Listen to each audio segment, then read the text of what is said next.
이제 공과가 저희가 설명을 드리려고 하는데요. 다음 주 주일이 이제 1과가 공과가 시작되어질 거예요. 그래서 오늘 시작하는 이 공과 1과가 바로 다음 주 목장 모임 때 목장님들께서 진행하실 거라는 것을 우선 먼저 인지해 두시고 다음 주 전까지 한번 주중에는 한번 보셔야 목장 모임을 진행하시기가 아마 수월하지 않으실까 생각이 되어집니다. 저희가 공과를 하나씩 보려고 하는데요. 이 목사님들께서 지금 공과를 받으시고 나서 한 번씩 이렇게 좀 펼쳐보셨을지 모르겠어요. 이 공과의 구성이 1과, 2과, 3과까지 진행이 되어져 있는데요. 1과에는 복음의 시작, 그리고 두 번째는 복음의 선포, 세 번째는 복음의 완성이에요. 그런데 각 과마다 사건들이 세세하게 기록되어져 있어서 이제 그 사건들을 통하여서 복음의 시작이 이렇게 이루어졌구나, 복음의 선포가 이렇게 이루어졌고 또한 복음의 완성이 이렇게 되어졌구나라는 것들을 아실 수 있어요. 그런데 목사님들께서 이제 보시면은 공과의 어린이 공과를 보시면은 공과의 그 하나의 사건, 뭐 예를 들면 지금 여기 침례 요한에게 침례를 받으심 이렇게 있는데 그 아래에 있는 마태복음 3장 13절부터 17절까지 이렇게 말씀이 있어요. 가장 사실 좋은 거는 이 성경 구절을 보고서 아이들과 함께 펼쳐보면서 성경책까지 펼쳐놓고서 성경책을 읽어보고 사실 공과를 진행하시는 게 가장 사실 베스트. 그런데 아이들이 1, 2학년 아이들이 이 성경책을 찾는 게 사실 쉽지는 않을 거예요. 그렇기 때문에 목자님들께서 이제 이 이야기를 해주시면서 이 내용의 스토리들을 아이들이 알 수 있도록 잘 설명해 주시면 되겠습니다. 네, 그러면 이제 1과부터 한번 시작을 해보도록 할게요. 먼저 가장 첫 번째 복음의 시작입니다. 복음의 시작의 첫 번째 사건은 침례 요한에게 무엇을 받으셨을까요? 목사님들 그 책을 보시면 아시다시피 침례를 받으심 하면서 제가 아이들에게 정말 공과를 하듯이 이제 시연을 할 거예요. 그럼 목사님들께서는 아이들이 되어서 한번 생각을 하면서 이제 해보시면 됩니다. 우리 친구들 이제 침례 요한에게 가장 첫 번째 무엇을 받으셨냐면요, 침례를 받으심. 침례를 한번 적어볼까요? 하고서 적어봤어요. 했다고 치고서 저희가 한번 더 다음을 볼게요. 우리 친구들 여기에 한 사람이 서 있어요. 그런데 그 한 사람에게 어떠한 한 사람이 다가왔어요. 그 사람이 누구였을까? 한번 스티커를 찾아서 붙여볼까요? 하면은 목사님들께서 지금 스티커를 붙이시면은 아마 아이들과 공과를 진행하실 때 스티커를 못 붙이기 때문에 목사님들이 지금 붙이시는 게 조금 이렇게 붙이는 거구나라는 것만 알고 계시면 좋을 것 같아요. 그래서 누가 한 사람이 찾아왔어요. 바로 누구였냐면요, 예수님이에요. 예수님께서 침례 요한에게 찾아왔어요.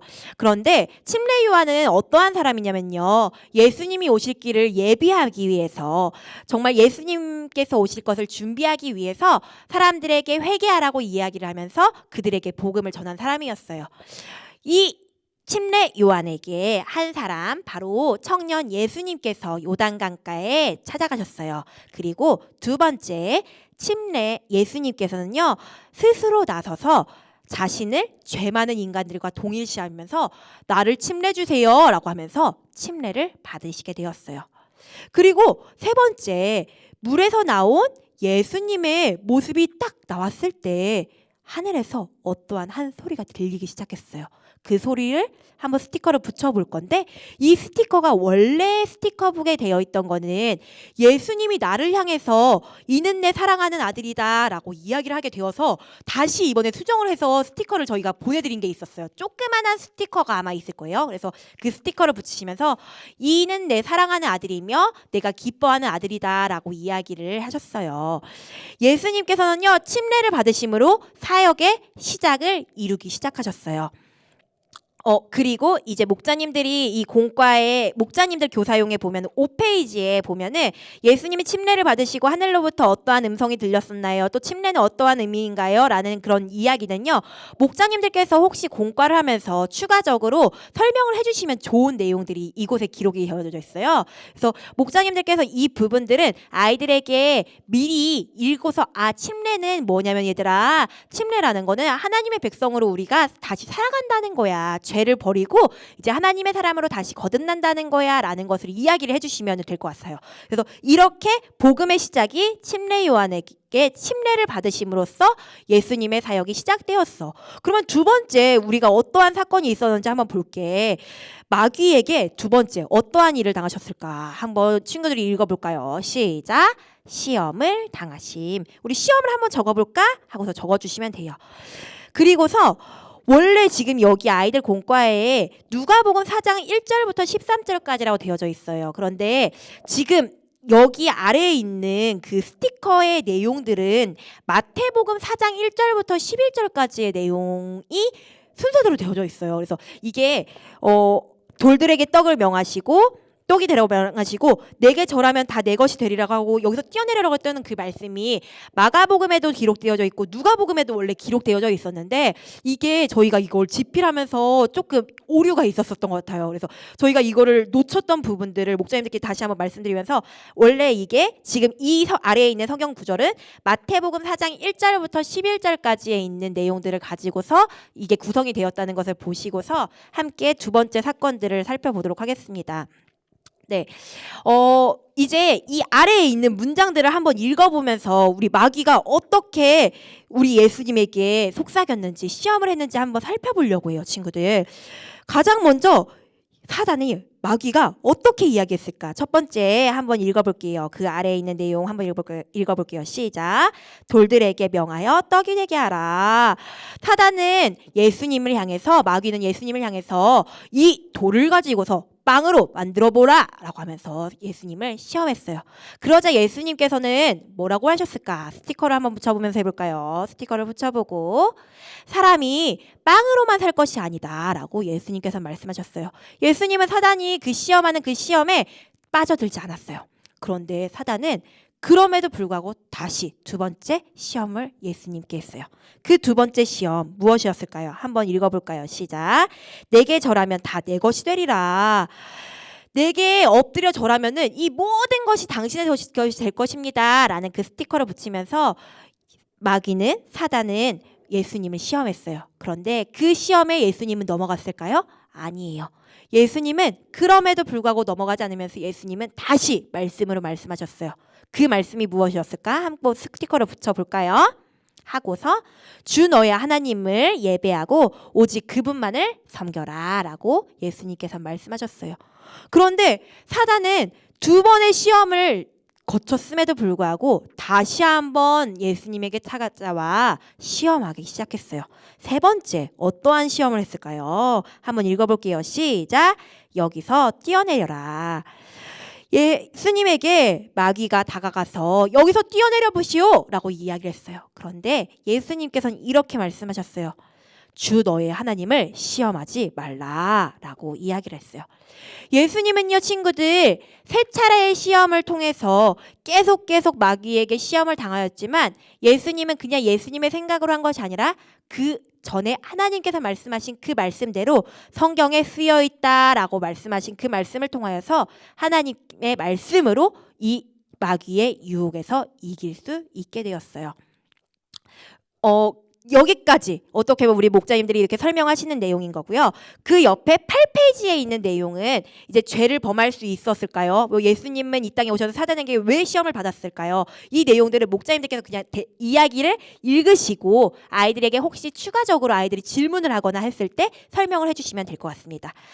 첫 번째 이제 복음의 시작의 두 가지 이야기를 우리가 살펴봤어요. 이번에 세 번째 어떠한 이야기가 있었을까? 세 번째로는요. 갈릴리 가나 혼인 잔치에서 첫 번째 기적을 행하셨어요. 우리 한번 친구들이 글씨를 써볼까요? 하고서 글씨를 써보면 될 것 같아요. 그리고 이제 친구들에게 이야기해 주시면 돼요. 예수님께서 제자들과 함께 갈릴리의 가나 잔치에 초대를 받으셨어요. 그런데 그 혼인잔치가 7일 동안 지속이 되었어요.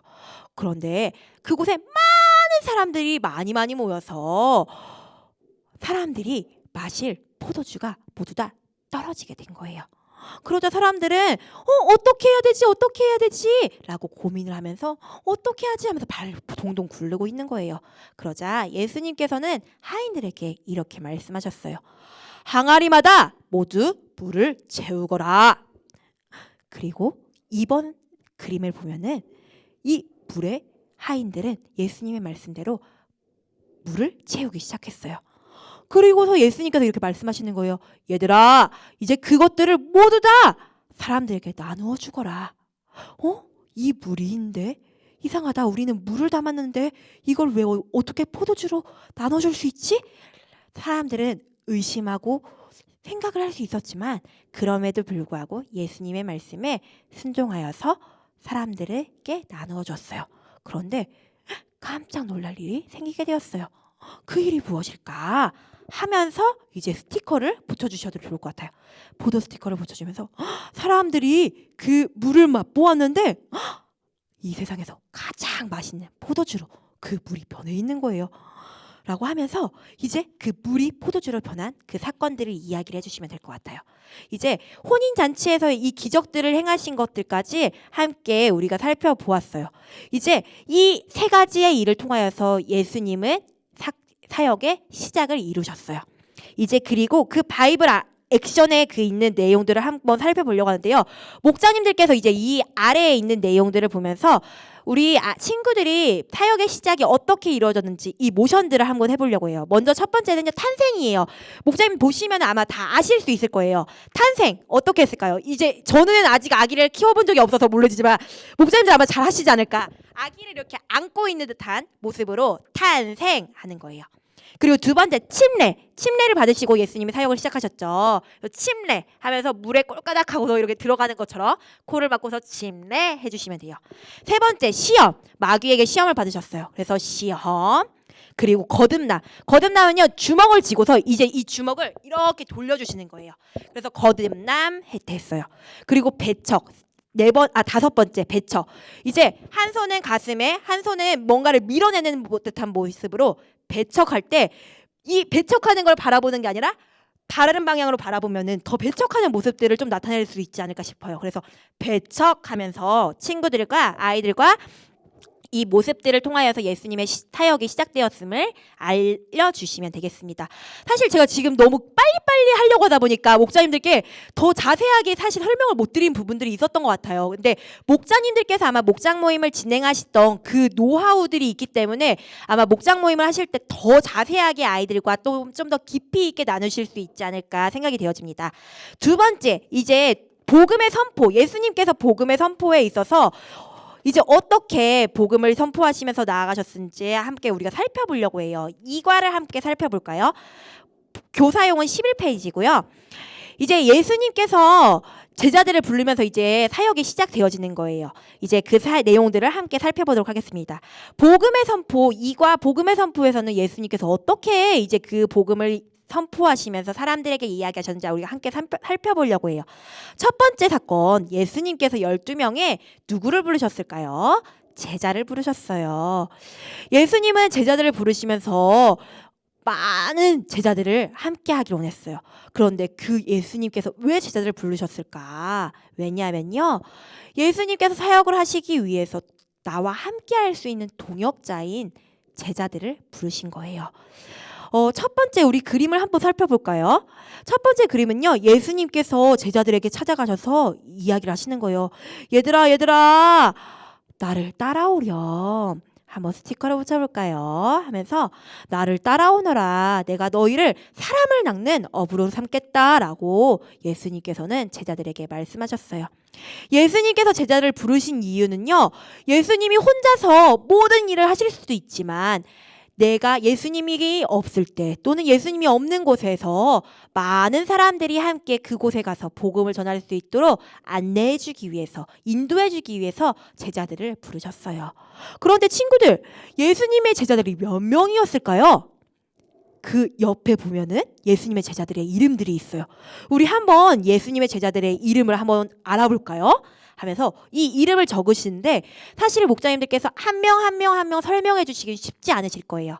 그래서 이때 목자님들께서 한 가지 제가 하나의 또 팁을 드리자면은 아이들에게 이 제자의 이름들을 알려주시고서 오늘 예배가 끝나고 나서 꿀뚝바톡 예수님 제자편을 한번 보면은 친구들이 예수님의 제자가 어떠한 일을 했는지 한번 알 수 있을 거야. 그래서 친구들이 꿀뚝바톡 한번 제자편, 예수님 제자편을 한번 봐도 좋을 것 같아 라고 권유해 주시면은 더더욱 아이들이 재밌게 그 예수님의 제자들을 익힐 수 있지 않을까 생각되어집니다.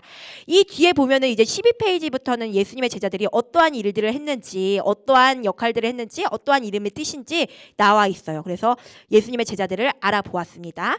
이제 16페이지, 교사용은 16페이지를 넘어갈 거고요. 두 번째, 예수님께서 복음을 선포하시면서 두 번째 어떠한 일을 만나셨을까요? 한번 살펴볼게요. 예수님께서 무엇을 잠잠케 하셨을까? 폭풍을 잠잠케 하셨어요. 예수님께서는 제자들과 함께 배를 타고 가시는 길에 풍랑이 일어났어요. 그런데 그 풍랑을 만나고 나서 예수님께서 뭐라고 하셨는지 우리가 함께 살펴보려고 해요. 갈릴리 바닷가에서 예수님께서 하루 종일 복음을 전하면서 사람들에게 천국이 가까웠습니다라고 이야기를 하면서 하나님의 나라를 선포하고 있었는데, 그리고 나서 많은 사람들이 돌아가고 나서 이제 배를 타고 예수님과 제자들이 배를 타고 바다를 건너가고 있었어요. 그런데 예수님이 타고 있었던 그 배가 땅에서 멀어지자 갑자기 큰 폭풍이 몰려오기 시작했었어요. 제자들은 힘을 다해서 노를 저었지만 그럼에도 불구하고 파도가 너무나 크게 휘치면서 배가 부서지기 직전이었어요. 그러자 제자들은 어떻게 했을까요?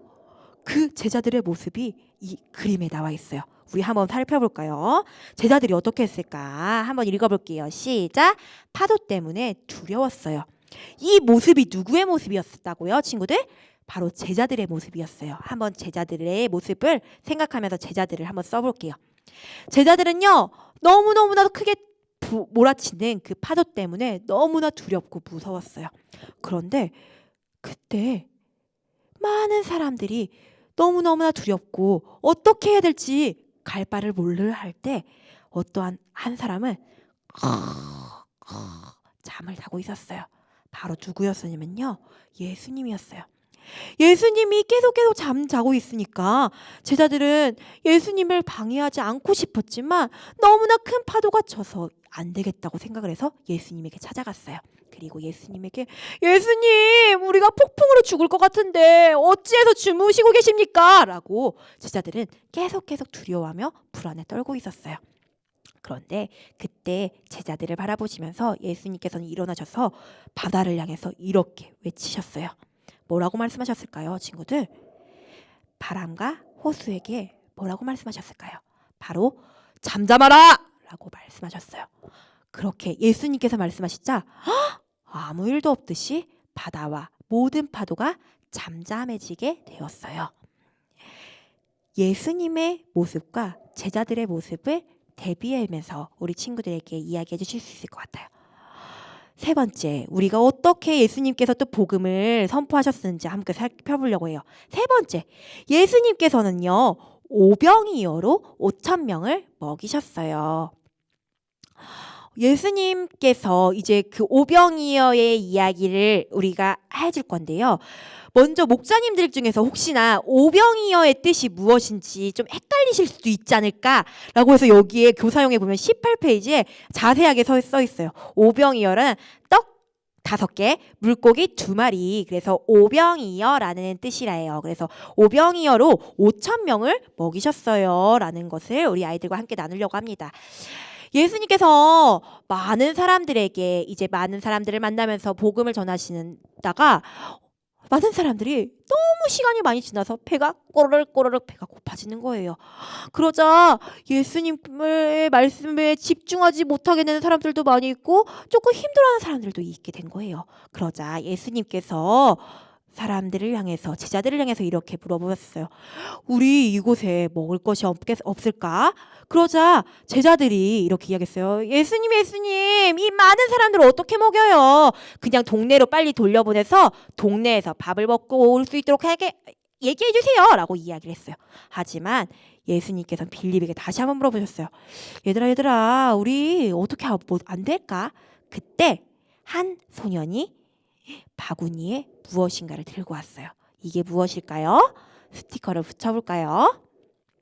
바로 물고기 2마리와 보리떡 5개를 가지고 예수님께 다가왔어요.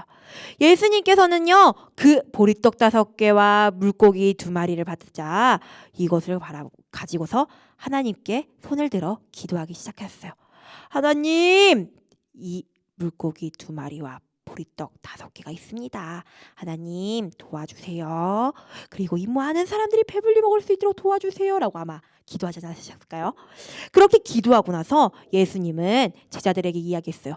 제자들아, 이제 이거를 사람들에게 모두 배불리 먹여주거라. 예수님의 제자들은 아마 의심했을 것 같아요. 여기에 분명히 물고기 2마리와 5개밖에 없는데 어떻게 이 많은 사람들이 먹을 수 있을까라고 생각을 했어요. 그런데 그때 제자들은 그럼에도 불구하고 예수님께 말씀에 순종하여서 보리떡 5개와 물고기 2마리를 모든 사람들에게 나눠줬어요. 그런데 그 모든 음식을 먹고 나서 보니까 모든 사람들이 배불리 먹고서도 12광주리가 남았어요. 예수님은 이렇게 일들을 행하시면서 복음을 전하셨어요. 그런데요, 목자님들 여기 그 아래에 보시면 20페이지에 보시면은 이제 이야기 나와 있는 이 오병이의 사건만이 유일하게 네 복음서에 모두 다 기록되어 있다고 나오고 있어요. 그래서 목자님들께서 그렇게 보시면서 함께 보시면 될 것 같습니다. 이제 그 복음의 시작에 복음의 선포의 이야기에 있어서 함께 우리가 바이블 액션을 한번 살펴보도록 할 거예요. 우리 12제자, 손가락으로 12제자를 보여줄 거예요. 12제자. 12제자를 손으로 다 표현할 수 없어서 손가락으로 이제 보여드렸어요. 12제자. 사단을 누르시는 건요, 그 손바닥에 사단이 꽝 하면서 내리치듯이 사단을 누르심. 그리고 폭풍, 잠잠 하면서 폭풍이 막 크게 일어졌던 그 폭풍들을 잠잠하라 하면서 말씀하시는 거예요. 그리고 무리를 먹이셔서 무리들의 배가 이제 배불러졌어요. 그래서 배를 찌면서 무리를 먹이심. 그리고 신앙 고백하면서 그 사람들이 이야기하는 그 신앙 고백으로 입술을 가리켜 주시면 되겠습니다. 여기까지 이제 복음의 선포가 끝났습니다. 세 번째, 이제 마지막으로 복음의 완성을 함께 살펴보도록 하겠습니다. 저희가 열심히 달려가고 있는데요. 우리 함께 복음의 완성을 함께 살펴보도록 할게요. 여기에 보면은 예수님께서 목자님들의 교사용에는 죽은 사람을 살리심이라고 되어 있어요. 그런데 아이들 교재에는 예수님께서 나사로를 살리심이라고 되어 있어요. 그래서 목자님들께서 이런 부분들은 조금 저희들이 교재를 집필하면서 계속 수정을 하였는데도 조금 놓쳐지는 부분들이 있었어요. 그래서 목자님들께서 예수님께서 나사로를 살리심을 있다는 것을 기억해 주시고서 함께 해주시면 되겠습니다. 세 번째, 복음의 완성. 첫 번째 사건을 한번 함께 살펴볼게요. 우리 예수님께서 누구를 살리셨을까? 바로 나사로를 살리셨어 하면서 나사로를 적게 해주시면 될 것 같아요. 예수님께서는 나사로를 어떻게 살리셨을까? 죽은 사람을 어떻게 살리셨을까? 라고 물어보면서 이제 아이들과 같이 함께 이야기해 주시면서 이제 예수님께서 아주 사랑하는 사람이었던 나사로가 죽었다는 이야기를 들었어요. 그런데 그 죽은 나사로가 죽었음에도 불구하고 예수님께서 가셨더니 그 죽고 나서였던 거예요. 4일이나 이미 지났던 거예요. 그런데 예수님께서는 그 나사로 무덤 앞에서 이렇게 이야기를 했어요. 나사로야, 나오너라. 그러자 죽은 나사로가 살아났어요. 죽은 나사로가 살아난 것을 보고서 많은 사람들은 예수님께서 우리에게 생명을 주시기 위해 이 땅에 오신 분이라는 것을 깨닫게 되었어요. 그러면서 이제 스티커를 붙여주시면 될 것 같아요. 그 다음에 두 번째 사건, 제가 빠르게 진행을 해볼게요. 두 번째 사건, 예수님께서 제자들과 마지막 만찬을 나누셨어요. 마지막 만찬을 행하셨어요. 예수님께서 제자들에게 마지막 만찬을 하시면서 어떠한 말씀을 하셨을까 함께 살펴보려고 해요. 그러면서 이제 마지막 만찬에 대해서 이제 쭉 설명해 주시면 될 것 같아요. 목자님께서 아시는 내용들이 있을 것 같아요. 6월절 그 밤에 예수님께서 그 수건과 대야를 가지고서 세족식을 하시고서 너희들이 이 빵과 떡을 가지고서 나를 기념하라고 말씀하셨던 그 이야기죠. 그러면서 이제 아이들에게 가장 중요한 내용들은 빵을 가지고서 또한 포도주를 가지고서 어떠한 의미인지 아이들에게 설명을 해주실 수 있도록 해주시면 좋을 것 같아요. 그래서 아이들에게 예수님께서 제자들과 마지막 만찬 때 나누었던 두 가지 음식은 무엇일까 친구들 한번 우리가 살펴보려고 해요. 그래서 빵에 스티커를 붙이고 빵에 글씨를 쓰면서 예수님께서 이 빵을 주시면서 이렇게 말씀하셨어요. 받아라, 이것은 나의 몸이다. 두 번째로 포도주 스티커를 붙이고 포도주 글씨를 쓰고 이것은 나의 피, 곧 나의 언약의 피다. 예수님께서는요, 이 빵과 포도주를 제자들과 함께 나누어 먹으면서 나를 기념하라고 말씀하셨어요. 그리고 그날 밤 예수님께서는요, 유다의 배신으로 인하여서 어디에 달리게 되었냐면요, 예수님께서 십자가에 달리셨어요. 예수님께서 십자가에 왜 달리셨을까요? 우리 친구들 아마 다 잘 알고 있을 것 같아요. 예수님께서는요, 군인들이 때리는 그 채찍을 때리는 그 채찍질에도 맞으시고 아주 큰 가시면류관에도 시험을 받으면서도 예수님은 아무 잘못이 없었지만 십자가에 죽으셨어요. 예수님께서 왜 십자가에 죽으셨을까요? 바로 그 아래에 한번 볼까요? 한번 친구들이 글씨를 읽어볼게요. 시작. 우리를 죄에서 구원하시기 위해 십자가에 달리셨어요. 예수님께서는요, 우리를 죄에서 구원하시기 위해서 십자가에 달리셨다는 그 사실을 기억했으면 좋겠어요. 그러면서 우리 친구들에게 목자님들께서 조금 더 이때 중요하게 복음을 전하실 수 있었으면 좋겠어요. 우리 아이들이 1학년 아이들도 복음을 받아들일 수 있습니다. 복음에 아멘이라고 받아들일 수 있어요. 그래서 목사님들께서 이 내용을 전달하시면서 한 번 더 복음에 대해서 전달해 주시면 좋을 것 같아요. 그리고 이제 이 스티커 부분은요, 이거는 예수님 부분은 스티커가 있는 게 아니라 아이들의 교재 가장 마지막 페이지에 보시면 예수님이 이렇게 십자가에 죽으신 그 모습이 있어요. 그래서 이거를 가위질해서 아이들이 이거를 풀칠해서 붙일 수 있도록 해주시면 되겠습니다. 예수님께서는요, 아무 잘못이 없으신 분이셨지만 우리를 너무나도 사랑하셔서 아주 무서운 형벌이었던 그 십자가에 달려 죽으셨어요. 그런데 예수님께서 죽으심으로 끝난 것이 아니었어요. 마지막 네 번째 사건 한번 보도록 할게요. 부활하시고 하늘에 올라가시기 전 우리에게 어떻게 하셨냐면요, 예수님께서는요, 명령하셨어요. 예수님께서 십자가에 달려 돌아가시고 나서 3일 만에 다시 부활하셨어요. 그리고 예수님께서는요, 이 땅에서 제자들을 만나시고 다시 하늘로 승천하셨어요. 그런데 하늘로 올라가시기 전에 우리에게 어떠한 명령을 하셨을까? 예수님을 한번 붙여보고 예수님께서 하신 그 말씀을 한번 읽어볼게요. 시작. 온 세상으로 가거라. 온 세상에 복음을 전하여라. 예수님께서는요, 그렇게 우리에게 말씀하셨어요. 얘들아, 온 세상으로 가서 복음을 전하거라 라고 예수님께서 말씀하신 그 내용들까지 아이들과 함께 나누어 주시면 되겠습니다. 그 뒤에 보면은 부활이란 무엇일지 예수님의 마지막 명령이 좀 더 자세하게 나와 있는데 목사님들께서 이 내용들을 읽으시고서 한번 아이들에게 좀 더 깊이 있게 나누실 수 있을 것 같습니다. 이제 바이블 액션 마지막 모션들을 한번 살펴보려고 하는데요. 예수님께서 나사로를 향해서 이렇게 말씀하셨죠. 나사로야 일어나라 라고 얘기하셨어요. 한번 해볼까요? 나사로야 일어나라. 나사로야 일어나라 하면서 예수님께서 말씀하셨어요.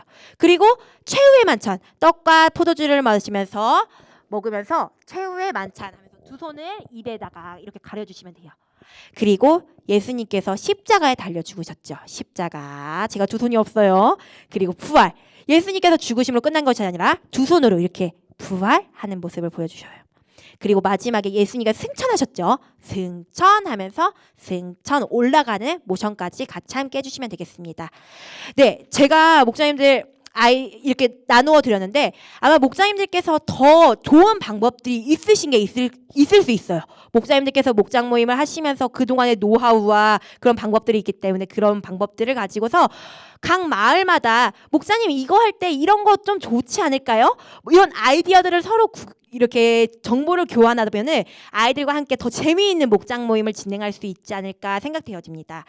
이제 다음 주 주일에는요, 1과 목장 모임이 주일 예배 시간이 진행되어질 거예요. 그리고 2과 3과는 목사님들이 주중에 하실 수도 있고 주일날에도 진행할 수 있습니다. 그렇기 때문에 목사님들 먼저 목장 모임 언제 하실지 날짜를 꼭 정하셔서 그 모임들을 진행해 주시면 되겠습니다. 제가 이제 설명을 드렸는데 목사님들 중에서 혹시 내가 이런 부분 좀 어려워요 하는 거 있으면은 같이 카톡방에서 목사님들과 같이 이야기를 나누셔도 좋을 것 같습니다. 제가 이 시간에 마지막으로 기도하고서 우리 마무리하도록 하겠습니다. 함께 기도하겠습니다. 사랑하는 주님 감사합니다. 바이블 어드벤처를 통하여서 예수님의 복음이 시작되어지고 선포되어지고 예수님의 그 복음이 이루어지는 그 모습들을 바라보게 됩니다. 하나님, 이 말씀을 바라보면서 우리들이 그냥 아이들에게 지식적으로 전달하는 것이 아니라 우리들의 삶 가운데 우리들의 믿음의 고백으로 이 말씀들을 아멘으로 받아들이며 정말 그 믿음의 고백 가운데 주님을 더욱더 의지하며 나갈 수 있는, 주님과 더욱더 더불어 나갈 수 있는 우리 목자님들 될 수 있도록 도와주시옵소서. 하나님, 너무나 중요한 그 복음의 내용들이 들어있습니다. 이 복음을 전하면서 혹시나 우리 아이들 중에서 복음을 알지 못한 자들이 있다면은 하나님, 이 바이블 어드벤처를 통하여서 복음을 알 수 있도록 도와주시옵고 예수님을 더욱더 깊이 알아갈 수 있도록 도와주시옵소서. 우리 가운데 함께 하실 하나님을 찬양합니다. 예수님의 이름으로 기도합니다. 아멘. 감사합니다. 오늘 너무나 긴 시간대 우리 목자님들 너무나 수고하셨고요. 하시면서 같이 지혜를 구하면서 목장 모임을 다음 주부터 진행하도록 하겠습니다. 너무너무 수고하셨고요. 이제 목자님들 나가기 버튼으로 이제 나가시면 되겠습니다. 네, 감사합니다. 수고하셨습니다.